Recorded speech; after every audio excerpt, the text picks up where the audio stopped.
Di sebuah desa terpencil yang dikelilingi hutan lebat, hiduplah seorang gadis bernama Nabila, seorang yatim piatu yang dikenal baik hati dan taat beribadah.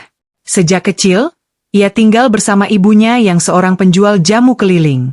Namun, takdir berkata lain, ibunya meninggal dunia akibat penyakit misterius, meninggalkan Nabila sendirian di rumah kecil peninggalan keluarga. Meskipun hidup dalam kesepian, Nabila tetap berusaha bertahan dengan berdagang di pasar desa. Namun, setelah kepergian ibunya, warga desa mulai berbisik-bisik bahwa keluarganya terkena kutukan. Setiap kali Nabila lewat, tatapan aneh dan bisikan semakin sering terdengar, membuatnya merasa dikucilkan tanpa alasan yang jelas.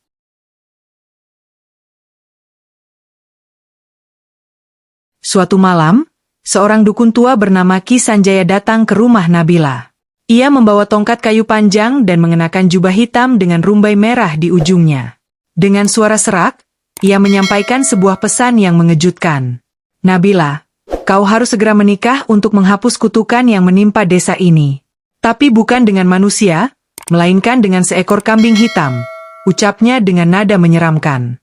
Nabila membeku, hatinya dipenuhi ketakutan. Apa maksudnya ini, Pak Tua?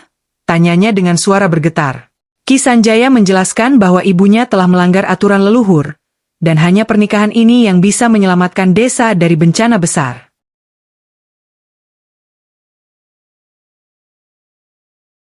Kabar pernikahan aneh itu dengan cepat menyebar ke seluruh desa. Keesokan harinya, rumah Nabila dipenuhi warga yang memaksanya menerima takdir tersebut. Jika kau menolak, desa ini akan dilanda musibah, teriak seorang ibu tua. Jangan egois, Nabila. Ini demi keselamatan kita semua, tambah yang lain. Nabila hanya bisa menangis. Hatinya diliputi ketidakadilan. Mengapa ia yang harus menanggung semua ini? Namun, melihat tatapan tajam warga desa yang tak memberi ruang bagi penolakan, Nabila akhirnya menyerah. Dengan suara lirih, ia berkata, "Baiklah, aku akan menikah dengan hewan itu."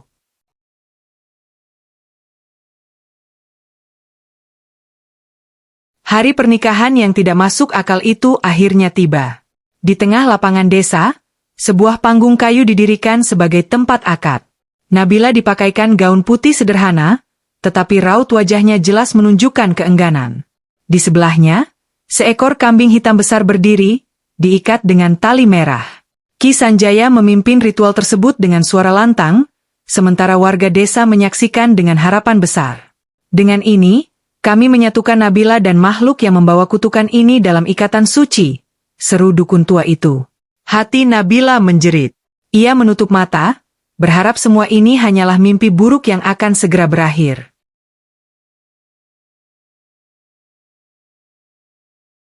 Malam itu, setelah semua tamu pergi, Nabila kembali ke rumahnya yang kini terasa lebih dingin dan sunyi.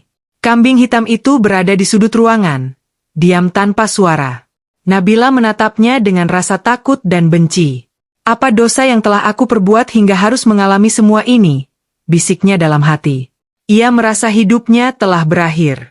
Dengan tubuh gemetar, ia memejamkan mata di kasur usangnya, berharap keajaiban akan datang dan membebaskannya dari nasib yang mengerikan ini.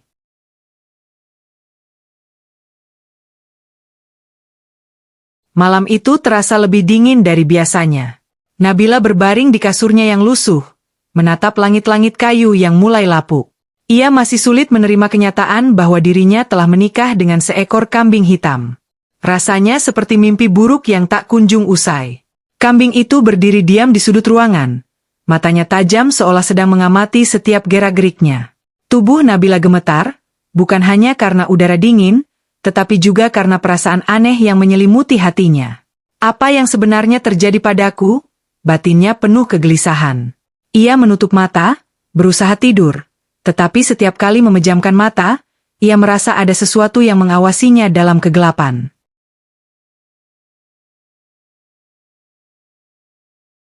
Menjelang tengah malam, suara aneh mulai terdengar dari sudut rumah. Nabila membuka matanya perlahan, jantungnya berdetak cepat. Suara itu bukan suara kambing biasa. Lebih mirip gumaman lirih yang sulit dimengerti, seperti seseorang berbisik dengan bahasa yang asing. Nabila bangkit dengan hati-hati, mencoba mencari sumber suara tersebut. Saat matanya bertemu dengan kambing hitam itu, ia membeku. Mata kambing itu kini berubah. Bukan lagi mata hewan biasa, tetapi mata seorang manusia yang penuh dengan kesedihan dan rahasia.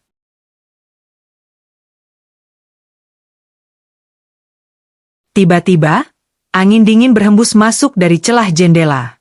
Lilin yang menerangi ruangan berkedip-kedip, seakan hendak padam. Kambing itu melangkah mendekat, dan sesuatu yang tidak masuk akal terjadi. Dari mulutnya keluar suara seorang lelaki tua. "Tolong aku." Suara itu lirih, hampir tidak terdengar. Nabila terlonjak mundur, tubuhnya gemetar hebat. "Siapa kau?" tanyanya dengan suara bergetar. Ia tidak bisa mempercayai apa yang sedang terjadi di hadapannya. Apakah ini hanya mimpi?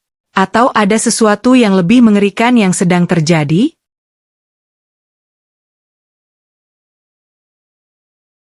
Dengan penuh ketakutan, Nabila mundur ke pojok ruangan. Kambing itu kembali berbicara. Kali ini suaranya lebih jelas, penuh kepedihan. "Aku bukan seekor kambing. Aku adalah manusia yang dikutuk." Mata Nabila membesar, keringat dingin mengalir di dahinya. Selama ini, ia hanya menganggap pernikahan ini sebagai tahayul desa, tetapi ternyata ada kebenaran mengerikan yang tersembunyi di baliknya. Suara itu melanjutkan, "Aku telah melakukan dosa besar di masa lalu dan kini, aku harus menanggung akibatnya."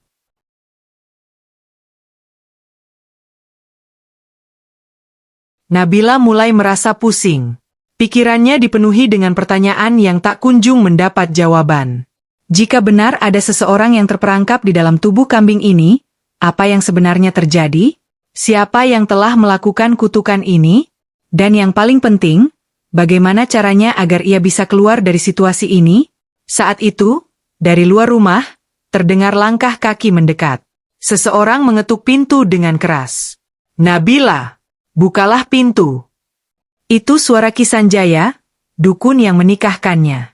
Hati Nabila semakin berdegup kencang. Apakah ia akan menemukan jawaban, atau justru semakin terjebak dalam mimpi buruk ini?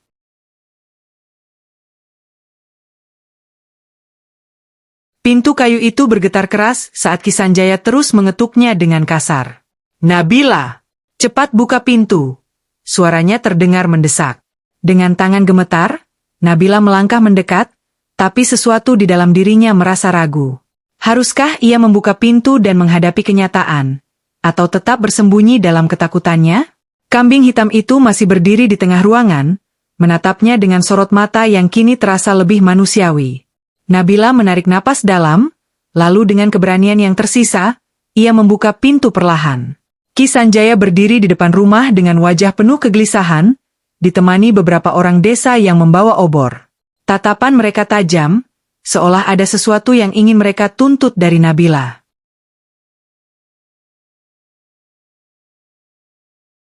Tanpa basa-basi, Ki Sanjaya masuk ke dalam rumah, matanya langsung tertuju pada kambing hitam itu. "Kau sudah melihatnya, bukan?" tanyanya lirih. Nabila mengangguk pelan.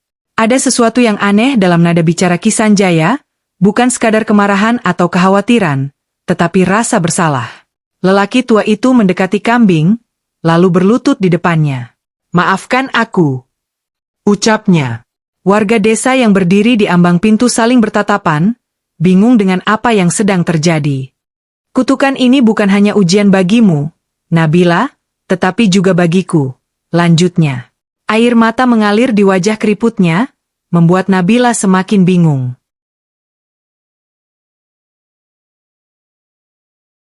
"Kambing ini bukan sekadar hewan biasa," Ki Sanjaya mulai bercerita. "Puluhan tahun lalu, ada seorang pemuda di desa ini yang dikenal angkuh dan takabur. Ia meremehkan ajaran agama, menantang adat, dan menganggap dirinya lebih kuat dari Tuhan.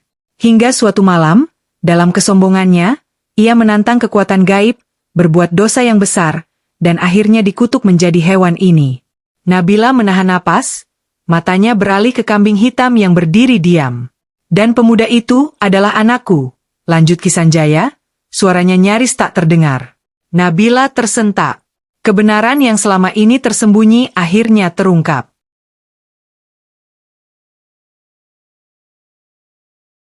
Kutukan ini tidak bisa dipatahkan dengan mudah, Ki Sanjaya melanjutkan. Dulu, aku mencoba segala cara untuk membebaskannya. Tapi ada satu syarat yang harus dipenuhi. Ia harus menikah dengan seseorang yang hatinya bersih dan ikhlas menerimanya sebagai suami. Nabila merasakan tubuhnya melemas. Jadi, inilah alasan mengapa ia dipilih? Apakah seluruh pernikahan ini hanyalah bagian dari ritual untuk membebaskan seseorang yang terkutuk? Tapi aku sadar itu adalah cara yang salah. Ki Sanjaya menundukkan kepalanya. Hanya taubat dan ridha Allah yang bisa menghapus kutukan ini.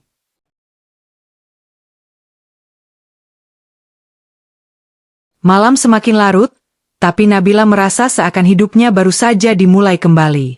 Ia menatap kambing hitam itu, kini dengan perasaan yang berbeda. Bukan lagi ketakutan, tetapi iba. Jika benar kutukan ini bisa dicabut dengan taubat, apakah pemuda yang terperangkap dalam tubuh kambing ini mau melakukannya? Dengan suara bergetar, Nabila berbisik, "Jika kau benar-benar manusia, bertobatlah. Minta ampun kepada Allah." Mata kambing itu tampak berkaca-kaca, dan untuk pertama kalinya sejak pernikahan itu, hewan itu menundukkan kepala, seolah menyadari bahwa inilah saatnya untuk kembali kepadanya.